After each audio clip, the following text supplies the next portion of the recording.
Wall Street's major indexes ended higher on Friday, rebounding from the previous day's sell-off as Amazon's strong earnings countered a significant drop in U.S. job growth in October. The Dow added 0.7%, while the S&P 500 climbed 0.4%, and the Nasdaq rose 0.8. Amazon.com gained 6% after it reported earnings on Thursday that revealed strong retail sales, boosting profit above Wall Street estimates. While Apple fell more than 1%, as investors worried about a decline in its China sales during its most recent quarter. Equity markets brushed off weak U.S. October nonfarm payrolls data, given disruptions from hurricanes and strikes.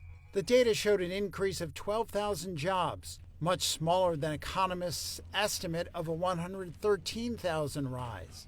The unemployment rate held steady at 4.1% in this last major economic report before the presidential election. FM Investments CEO Alex Morris says the numbers tell him the Federal Reserve will continue reducing interest rates. The Fed's policy going forward, which is what we're really trying to divine from this, is likely to stay cutting, likely to stay where we are and sort of slower for longer, but isn't necessarily going to go back down to rates that we're accustomed to seeing over the last decade. I think it would be very hard for the Fed to stop a cutting cycle at this point.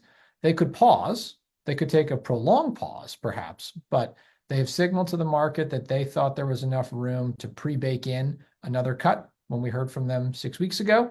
I think they want to give that to us.